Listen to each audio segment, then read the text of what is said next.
As one of 5 people left on this earth who hasn't watched the cartoon Avatar, My cabbages! I was surprised by the ally theme in the new Magic Avatar set, a theme we already explored on the plane of Zendikar in the past. It got me wondering how magic itself tells stories of resistance.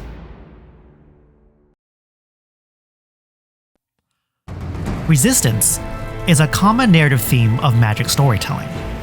The resistance of the Mirrans battling for the fate of their plane against the Phyrexian invaders.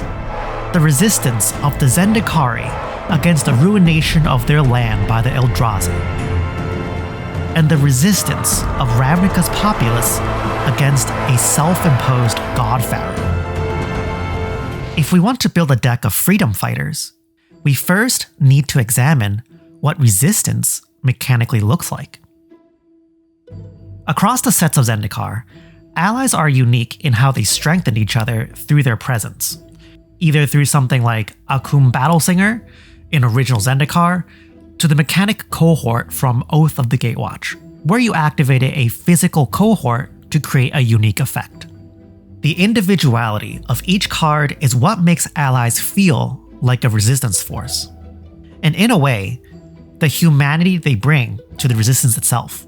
Especially when compared to the uniformity of the soldier's theme, it doesn't matter what soldier token you bring from Assemble the Legion, but you always know the difference between the hero of Goma Feda rallying their allies with indestructibility or Lantern Scout granting lifelink to fellow allies. While some allies from Avatar bring some level of uniqueness, such as Katara the Fearless doubles each triggers of allies, Sokka gives other allies menace and prowess, and Great Divide Guide fixes all of your colors and lets your allies be tapped for mana. Which, side note, if you do end up building this deck, you always mull for this guy, he's really good.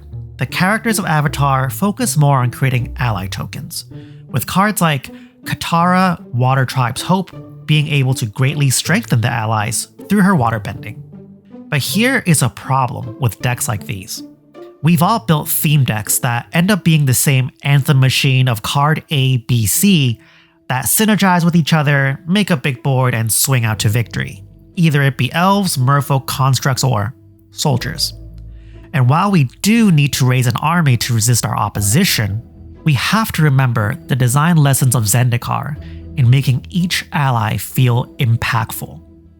And the way we do so is through the theme of martyrdom. I'm condemned to use the tools of my enemy to defeat them. I burn my decency for someone else's future. I burn my life to make a sunrise that I know I'll never see. Resistance stories cannot be told without sacrifice.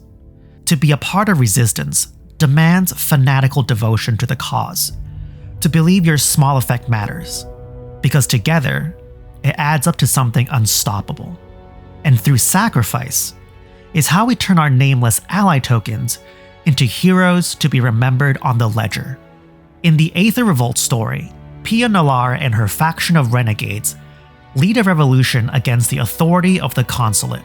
And here, like through the cards of Zendikar, we get to find another hint towards the mechanical expression of resistance through revolt.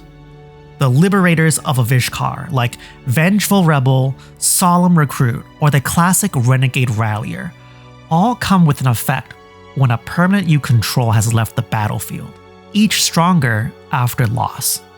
Through cards like Call for Unity, we can tap into this theme of sacrifice and inspiration, and make our fighting force stronger through each loss. If Zendikar taught us synergy, Aether Revolt teaches us sacrifice. And that's where this deck really begins to differentiate itself from everything else. A deck built on resistance should make you feel that tension, the cost of progress paid in permanence. Celestia Eulogist can exile a card from a graveyard to inspire yet another ally to join our ranks. Pyre of Heroes sacrifices an ally to bring one greater to the cause. Breath of Fury acts as an all-consuming finisher, allowing each ally to push themselves to the end to rally the others for extra combat steps. And Smile at Death is a flavorful form of recursion that captures the devotion required by those who are willing to pay the cost for freedom. And outside of sacrifice, we can also make our allies impactful through cards like Glare of Subdual, which allows us to tap our allies down to tap down opposing artifacts or creatures to disrupt our opponent's boards. If you want to be extra mean about it, play opposition.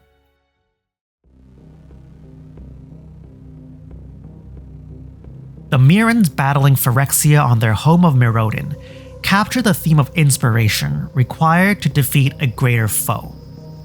Through the mechanic of battle cry in classic cards like Hero of Bladehold or for Mirrodin in Phyrexia, all will be one.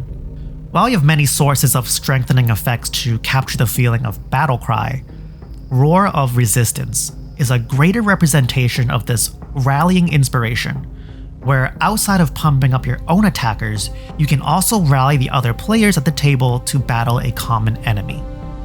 As a final inclusion from Magic's history, I felt that I needed to include the original hero of Magic, Gerard, Weatherlight Hero, who acts as a proactive way to protect our allies from a board wipe by returning them to the battlefield after exiling Gerard as a final act. But I also included Gerard's Battle Cry as a way to sink some of the firebending mana generated through cards like Sun Warriors, but to also allow Magic's history be a resounding rally for the allies from a universe beyond. From Zendikar's Survivors, Pia Nalar's Rebels, Mirrodin's Heroes, and Dominaria's Union to Avatar's allies, each rebellion sings the same song. The commanders I chose for this project were Sidar Kondo of Jamura and Ludwig Necro Alchemist, as Sidar gives unblockability to our small tokens, maximizing the value from cards like Toski, Kindred Discovery, or Nayali's Sun's Vanguard, but also synergizes with Ludwig as a way to draw more cards. Ultimately, the leader is interchangeable because Resistance is built through the devotion and sacrifice of those willing to fight for a greater cause. Remember, Resistance in Magic isn't just a mechanic, it's what brings meaning to our cards. Thanks for watching.